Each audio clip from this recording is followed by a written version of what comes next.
Hello and welcome to Women in Action.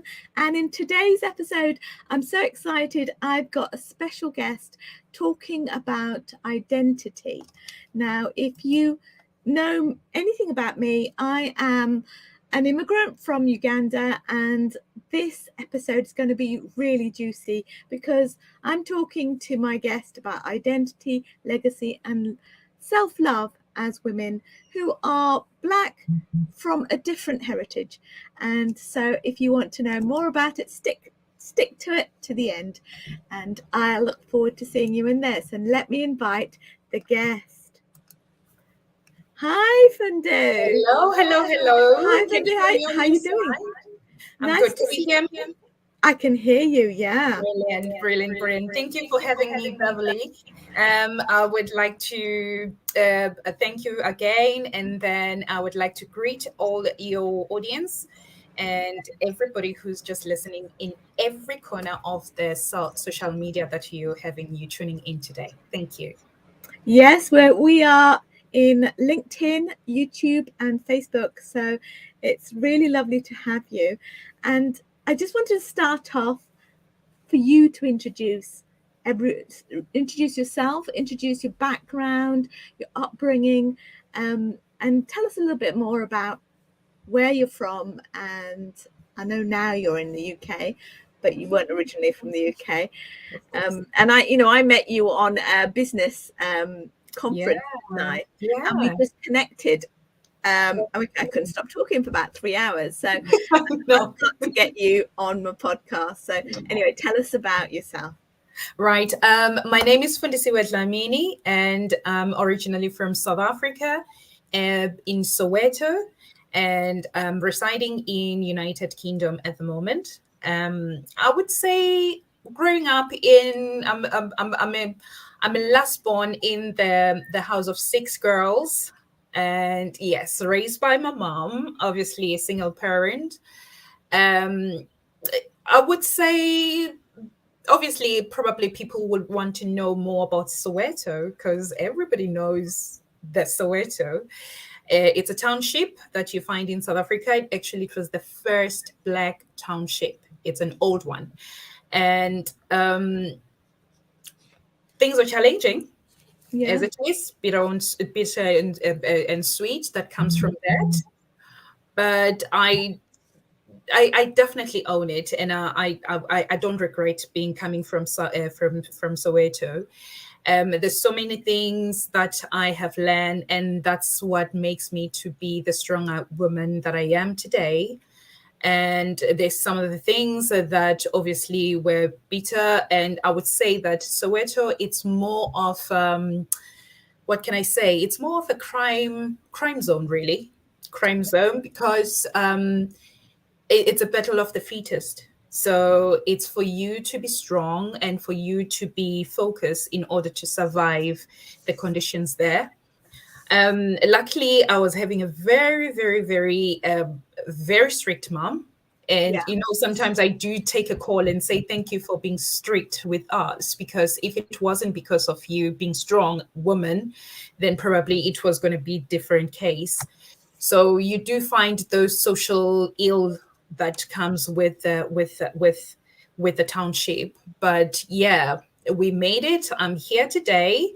My sisters are doing well back in South Africa. And I would say not everything really bad that comes from township. There are people who are focused, and there are people who are committed to change the lives in the township. So yeah, I think for me, it is part of that I'm thinking that I need to plow back to my community, because they made me for who I am, and I can't wait to go back to them.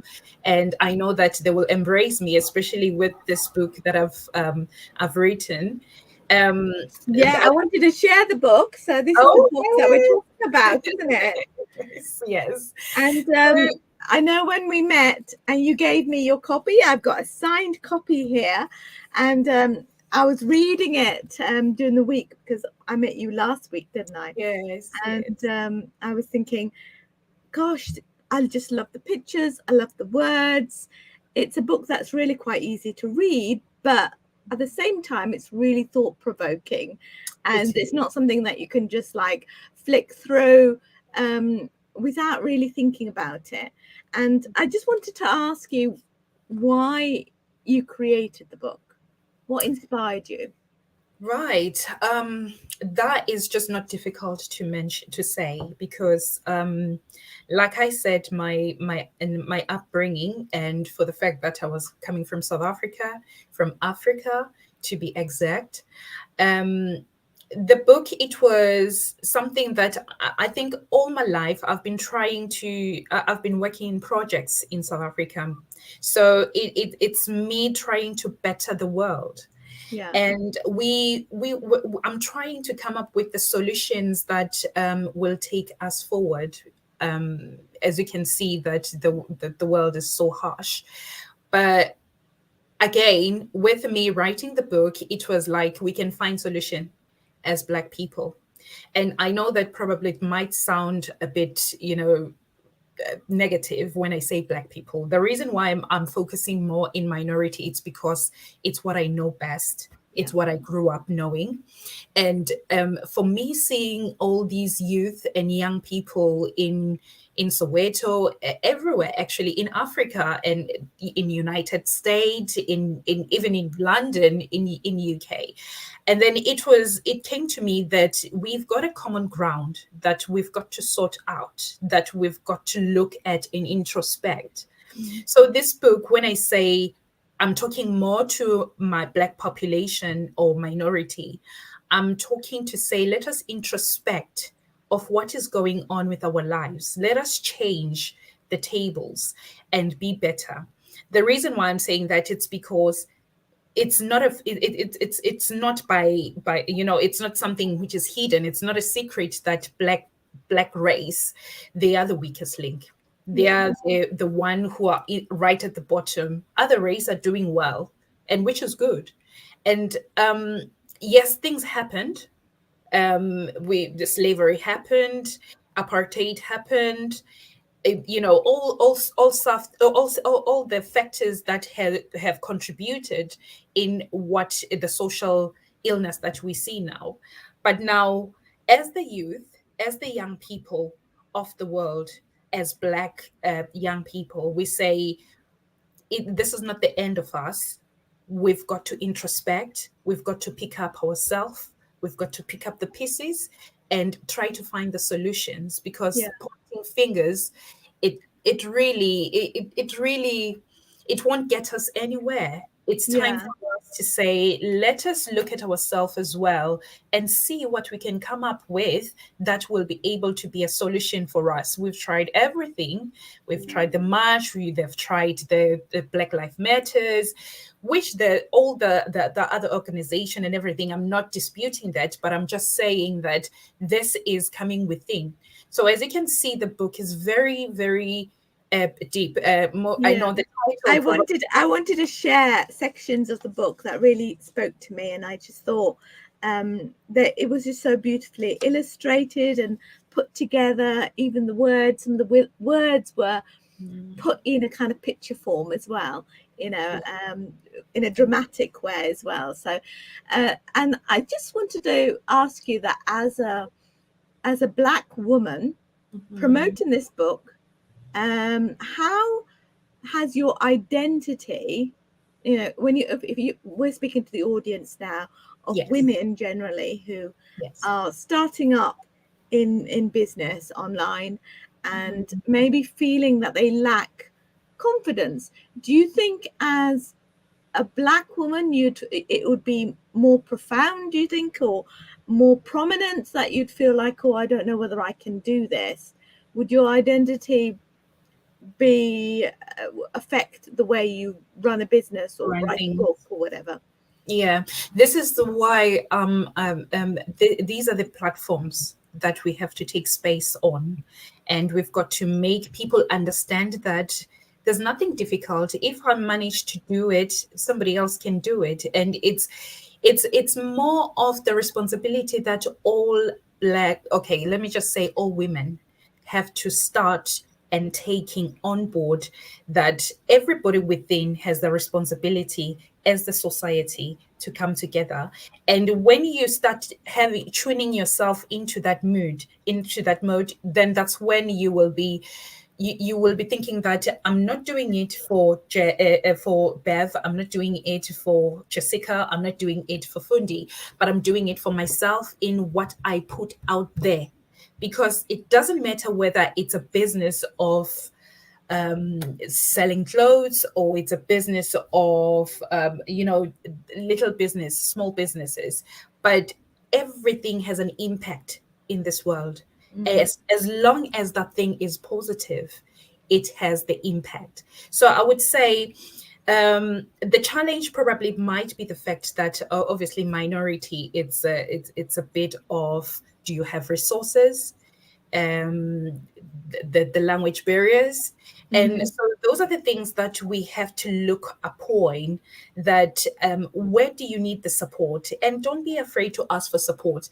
Actually saying that, I've got to admit this, because when we were getting ready for the show, I'm a bit struggled, and you had to guide me what I needed to do, because I'm not always on the computer. I'm not always on that, on that sphere of being on social media in that depth, and I'm learning. So for me today, it's something that I've learned. So that is why I'm saying, whatever the little thing, Bev, that you're thinking you're doing, you are empowering somebody else. That's right. So, and everyone has a skill. So one of the things that really spoke to me about this book and about you, and I met you last week, and we chatted for 3 hours, is that you have a particular skill in reading, in putting the thoughts, what I said to you, were they like downloads from God? It is, and yes. You put it now in a book. So I wanted to just share the book with others here, so that they can they see that?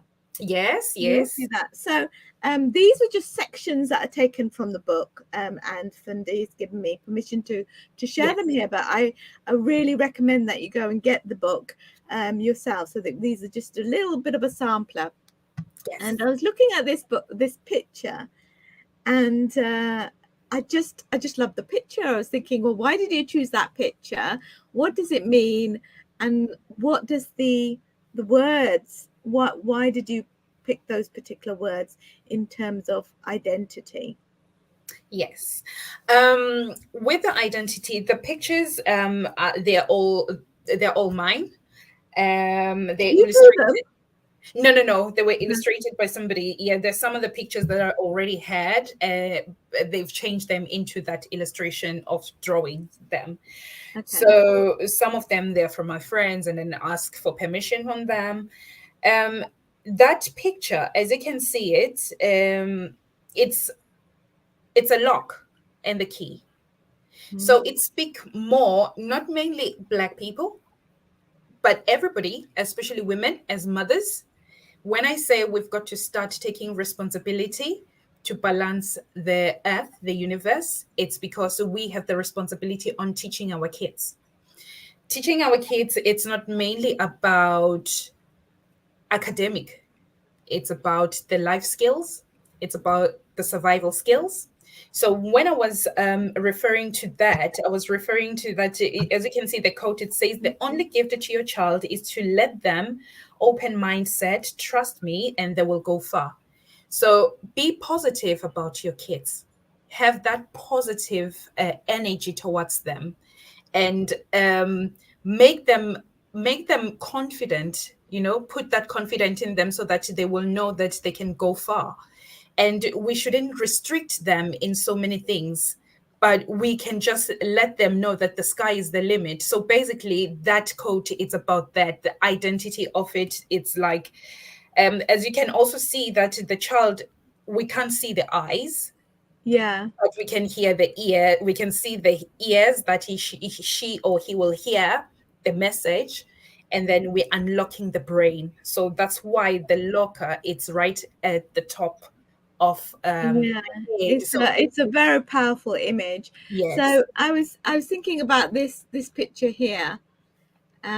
Beautiful woman there. Yes. And the picture, the words I wanted to, have I got the right words that go with it? I'm not It sure. is, yeah. It Yeah. starts with outside on top. Oh, right. Okay. Yeah. Yeah, just outside the beauty, then it goes for that picture. Yeah. In the So book.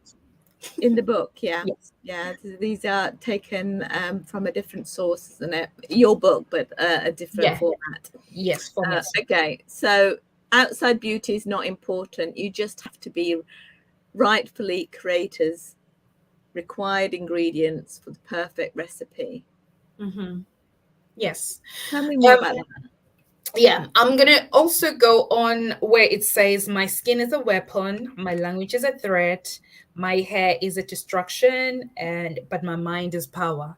Yeah, The reason why I'm gonna also add on that, it's because as we know, minority, most of the time we've been vilified about the hair, our skin, the way we talk. So basically, it's just to say you are enough for who you are, yeah, and you have to know who you are. You have to believe in yourself, and the hair and ear, as you can see, um, that's what God. That's what God gave you. That's how He created you, yeah, and in that manner, who are we to start feeling negative about what God has given us?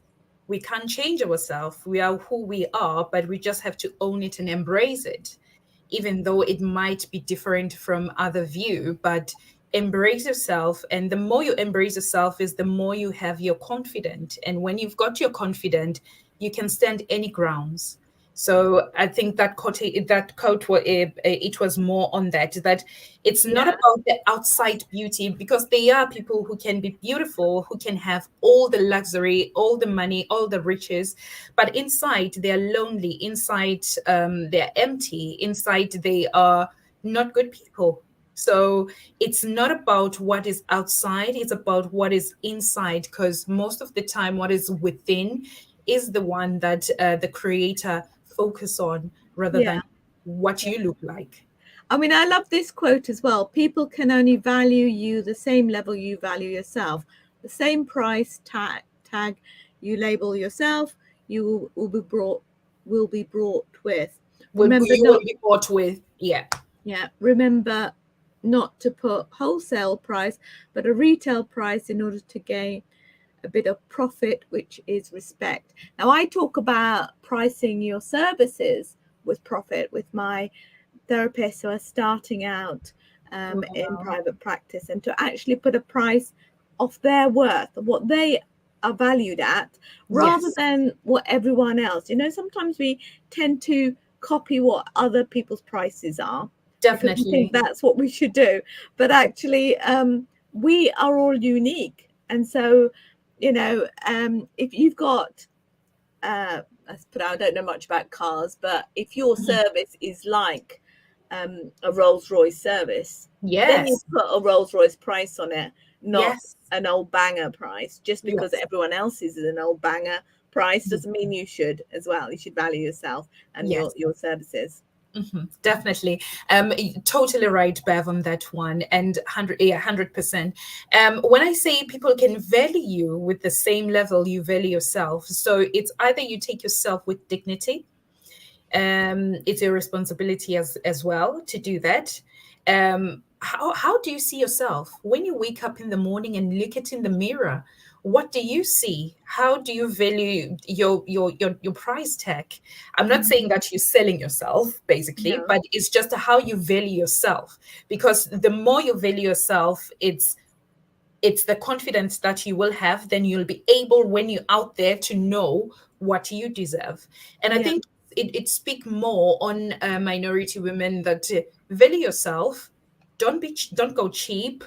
Your dignity is the most important thing, and you are who you are. Own it, embrace it, Exactly. and Yeah. value it. So I think the quote, it's just more on positive vibes. Have a positive vibes, no matter you don't have anything Own yourself.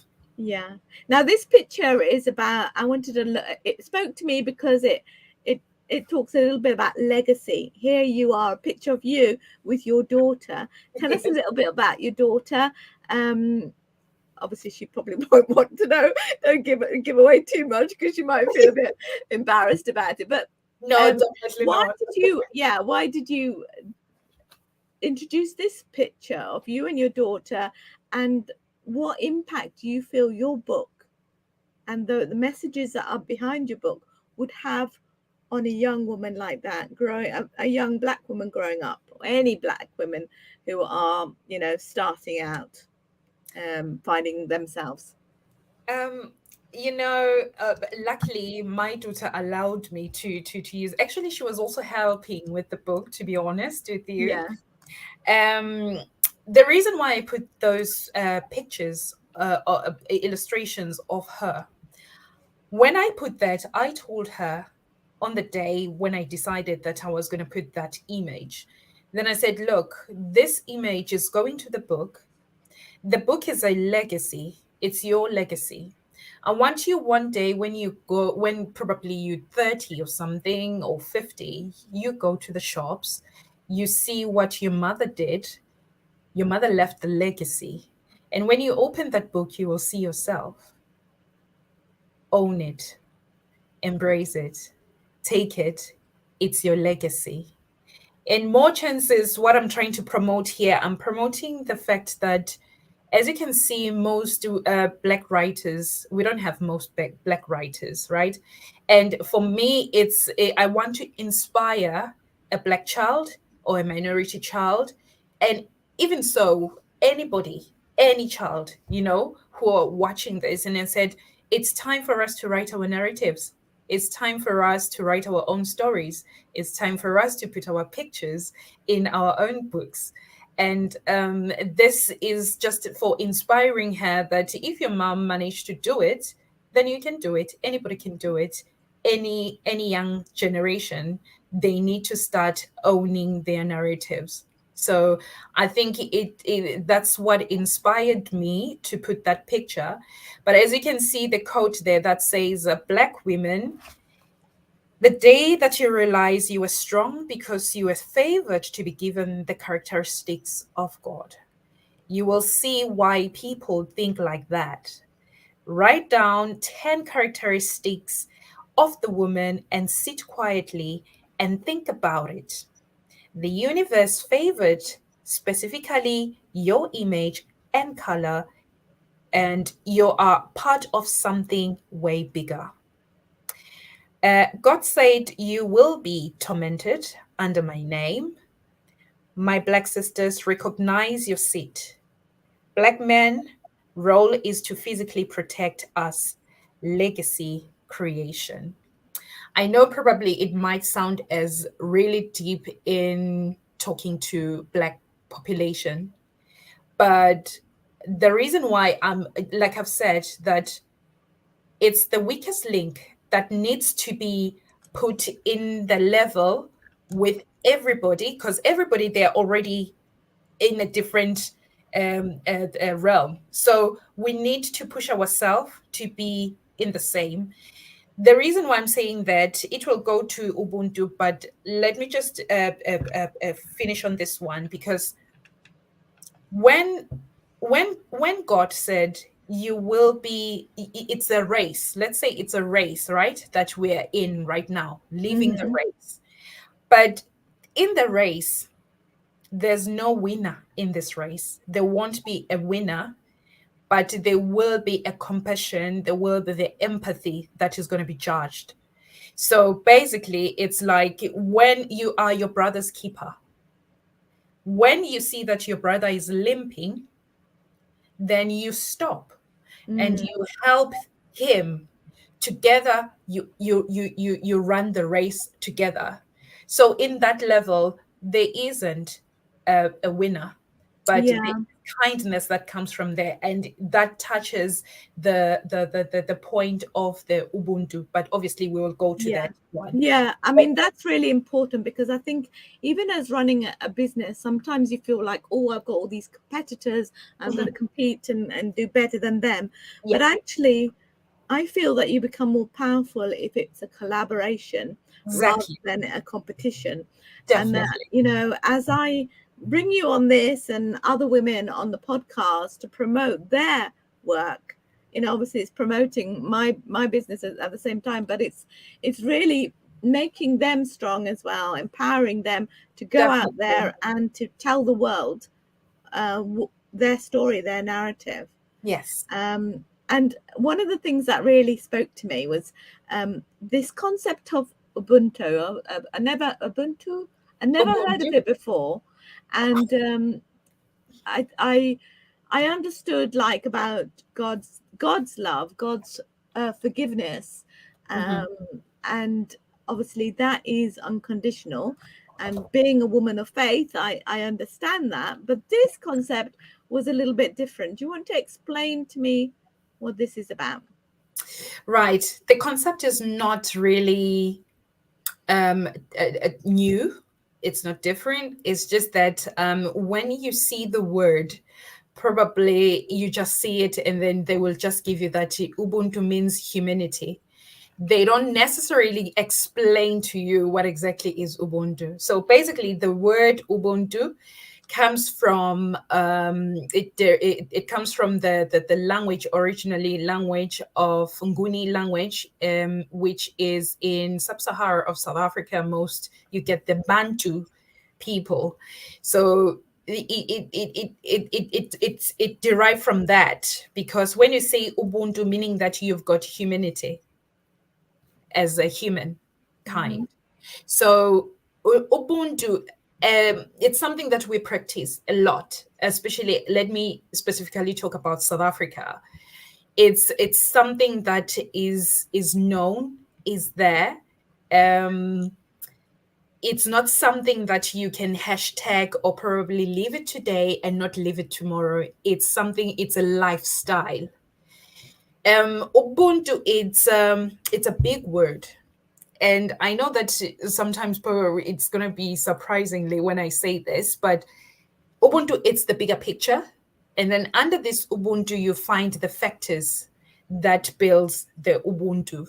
You find the factors of empathy, love, kindness, respect, um, uh, Forgiveness. forgiveness, empathy, helping, self-love. It's a community. I would say it's a community mandate. Mm-hmm. So it's when you start doing good, not for the benefit probably of yourself or for others, but for the benefit of, if I do something good for you, I don't expect you to pay me, but Mm-hmm. it's my kindness. So this is what sometimes people mistaken love with ubuntu, or the kindness. I would say maybe the closest thing to ubuntu is kindness rather than love, Yeah. because the kindness, it's when you helping to be kind. I mean, Bev, when you're kind, you wake up in the morning and you are just that person. Nobody teaches you to be kind. If you want to help somebody, nobody teaches you. It's within. It's something that is installed in you. But love, you can teach love. You can teach somebody to love. Like they always say, they always preach that, oh, you've got to love your neighbor, you've got to love this person, you've got to love this. But I find it that sometimes love can be a spell, in a way that you love something that loves you back. If I have to say I love you, oh, I love her because she invited me to her show. So it's what you get from the other person on the other end that makes you to love the person. Yeah. But kindness and ubuntu, it's humanity. It's something that you do yourself But with. even if you the Ubuntu is like, also if we disagreed with one another on a particular topic, Yes. maybe on a political topic, maybe we didn't see eye to eye on that particular philosophy or something, Yes. we would still love that person even though we agree to disagree on that particular matter. Here's one of the example regarding that. You know, when we practice ubuntu, I'm a Zulu nation, from South Africa. I speak Zulu, and the practice is so deep in that tribe. I know that other tribe, they're also practicing it, but I'm just like I've said that I'm going to speak to what I know close. You know, when I don't speak to you, like let's say probably we fought on some or on some occasion, and Yeah. we don't speak. If something happens to your child, Mm-hmm. maybe let's say, okay, touch wood, something happens to your child, you lose somebody, your family member, I have to I have to come and help you to bury, you know, your family member or your child. The reason being, it's the love is beyond there, you know, because it's not for me to say I'm going to do it because Bev will have to see me that I love her. No, I do it because it's a mandate of humanity to do it. Okay. Yeah. So Yeah. Yeah. yeah, that's the practice that we're given. Especially you also lived in Uganda. You've seen such things happening, that you don't see eye to eye with the person, but if you have to meet for the common ground, you meet for the common ground, and you understand this assignment, you understand the situation. And Yeah. even if tomorrow I come and help you, and then tomorrow probably again we don't talk, it's okay. But for me, I've done my mandate that God has given me, my responsibility of saying, you are your brother's keeper, and you should love your neighbor like you love yourself. And then you just have to give that kindness. So we I are very, think, yeah, that's such an important mandate, philosophy, whatever you want to call it, because, you know, I think sometimes we can hold these grudges, yes, even against our own family members. You know, yes, they let us down, they didn't do this, they didn't do that, I'm not going to talk to them again, and hold these grudges. But really what happens is that when that person dies, you know, yeah, you have that regret. You think, oh, guiltiness. I should have made up with him or her. Mhm. You know, I Yes, shouldn't have held that grudge. I should have spoken to them. And definitely. it's really important to do that, isn't it? To think about Totally. that. Totally. And again, it does take the pressure from you, you know. It does give you because that's the energy, the negative energy doesn't take you anywhere. So these are the things that we have to talk about as Black people, that the energy that we're putting ourselves is what we're attracting.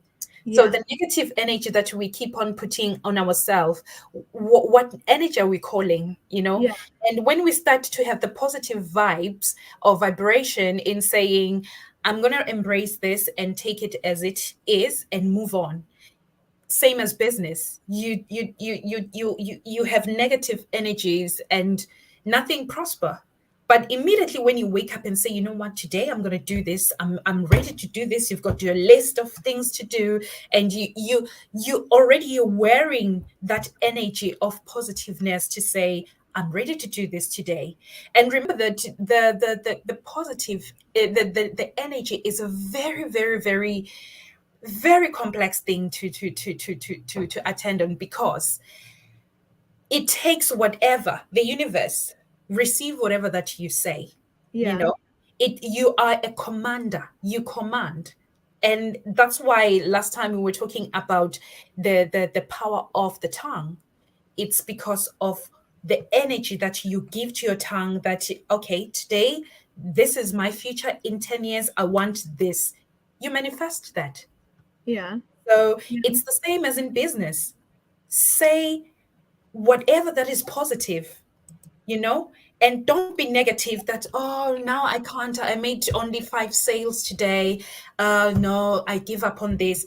Be positive that today it might be 5, the next week it might be 6, The other week it might be decreasing to 3, but keep on moving, and before you know it, it Yeah, will be 20. little steps, little steps. Little Yeah. steps, little steps. So if for me, it's important that we check our narratives of how we talk, how we think, because it does shape our energy, and our Yeah. energy listen to our body and our tongue, and they respond to that. So Yeah. whatever it is, this is what I always say, that even when you speak to to the mothers out there, when you speak to your children, always be positive, Yeah. always say positive words, Exactly. because Yeah.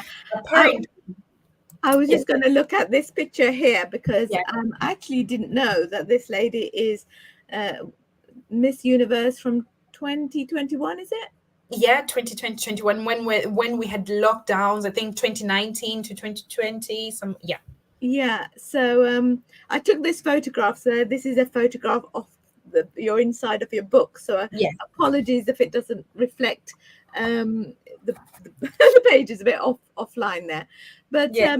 yeah, I just love the quote. I love the picture. She's a very beautiful woman. Tell us why you chose that picture and that Into the quote. book. You want to read the quote for me? Right. So this I'll just introduce the lady there. That's Zozibini Tunzi, who was crowned Miss Universe. She's a South African as well. She was Miss South Africa and was crowned Miss Universe 2020, if I'm not mistaken. Okay. 2019 to 2020.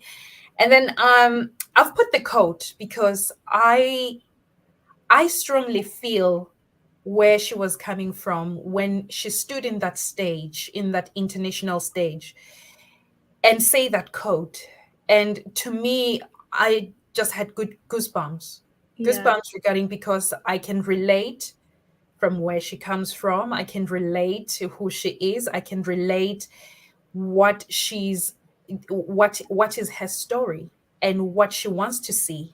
Yeah. So the quote, it says, I've taken it from her. It says, I grew up in the world where a woman who looks like me with my kind of hair was never considered to be beautiful. And I think that it's time that we stop. It stops today. I want children to look at me and see my face, and I want them to see their faces reflecting in mine. This is so deep, coming from Yeah. South Africa as well. And I believe she comes from the rural in Eastern Cape. And most of the time, our children, they don't really have role models, especially international role models, that they Yeah. can look at themselves and say, I can achieve this. So for me to see that from her, it was like exactly my thoughts and exactly what I'm trying to do, writing a book, going back home and say, we've got this. We can do this. It's doable, and being a positive role model to those young people, and not only based in South Africa, but everywhere in the corner around the world, to say the way we look, the way our hair are, it's time for you to own it and embrace it, and know that there are people who can be on international stage and be able to represent you. Yeah, bravo. So I was just looking at this book. Here's a front cover just to remind people they can Yeah. find it on Amazon. Amazon. Yes, it's Yeah. Amazon. Yes. And yeah, just what are your plans for the future, Fundi? My God, Bev, there's so many things that I'm planning for the future. But for the Um, sale of the book, because you mentioned to me, why do you want to sell the book? What's the yes. plan for that? So at the moment, I'm still working on opening a foundation, a book foundation, or a charity as well. um, with the little sales that I've been doing of a book. I don't know if you know, there was a situation, a tragedy situation in South Africa when KZN was suffering from the floods, So that money has gone in there to buy some families who were homeless and who were caught up in the situation, didn't have anywhere to sleep. Now they were sleeping in the halls, and they were sleeping outside because obviously the houses have just gone with the flooding and the floods. So the money for the sales, I committed that I will be putting something to help those families, and again to help the disadvantaged, not only in South Africa but wherever that we are needed as Black women and minority to help, we can help. And sometimes not mainly about Black communities as well, but wherever there's a disadvantage and we happy to help, then it's something that we're I'm looking to do in paying it forward, because I believe that this book was not my gift; it was the gift for the world. And the information that was there, I don't own it. As you can see, the title of the book that says "Plagiarism from God," meaning that this comes straight from him. It's a copy of him, what he would say. So I believe that it's not because of my intelligence. It's not beyond my wisdom. It's beyond actually my wisdom and my intelligence, because it was something that I was given by the creator. So it's a download from the creator, and say, wake my people, let them know that they are also my people, and let them know that they are important as well. But it's time for them to stand up and dust themselves, and then move forward. So I would say the idea of the book, it's not necessarily talking negative with about other race. It's just to say, guys, we understand we had differences, we had difficulties, we had situations that happened, but now give us a chance to start getting ourselves up and start reflecting amongst our community, that what is it that we can uplift ourselves and move forward like other races are doing, that they are moving forward. So by this book, by waking up Blacks, I think it's the conversation that needs, I know it's uncomfortable, but these are the conversation that needs to be shared into saying, let's talk about it, let's put it out there, and then you will be surprised. You'll be surprised about how positive it will be, because at the moment it's like everybody's just holding on, that I'm holding on this, I'm holding on that, but once we start discussing about this and not being defensive, then that's when we will be going together, as a humankind, and moving forward. So the book is on Amazon at the moment. So how can people get in touch with you and connect with you? Yes. On Facebook is Fundisiwe Dlamini. Yeah. Fundisiwe Dlamini. Actually, I'm going to put all the show notes. You're going to send me the links, and it'll be inside teletherapyinaction.com/31. So it's episode 31, and people will be able to find the links from there as well. So thank you. Yeah, so it's been really lovely to see you, Fundi. Yes. Thank you so much, Bev. You don't know how much I appreciate this. Sometimes probably you might be thinking that you just invited me, oh, it's just a podcast, or probably it's just something, but you will be surprised the impact that you can give to one person, because the idea, it's not to impact the whole thousand at each time, but the people who will be coming back to the podcast, they will be seeing something different, and they will be refreshed and taking something from there. So whatever the little thing that you're doing for the women empowerment in your show, you're doing amazingly, and you should know that you're paying it forward. Oh, thank you, Fundi. It's been really lovely having you. I'm going to say goodbye, and I will connect with you on Facebook, because that's where you hang out as well, don't you? Yeah, it's Facebook, Instagram, and the book you can get it from Amazon in different countries as well. Yeah. And you can also get the ebook on Amazon as well. Yeah. And yeah, I think the other thing is just to make sure that we preserve ourselves, we preserve our languages, we preserve our narratives. So that's what the book is aiming to do. It's wonderful. Thank you so much for Thank coming you. on Women in Action No and problem. talking about your book and your plans for the future and what impact this book is going to have on the foundation that you are going to set up in the future. So thank you so much. Thank you. And I will speak to you again. Brilliant. Thank you. And thank you to your listeners. Thank you for having me. Thanks. Bye. So there you have it. You've got Fundi, who's done a fantastic book. Don't forget to go to Amazon to grab a copy. And even if it is just to look at the pictures and read through some of the quotes, I am sure that you're going to be inspired. So head over to teletherapyinaction.com/31 to get the show notes and all the links and to listen to this podcast again. Take care. Bye for now. Thank you.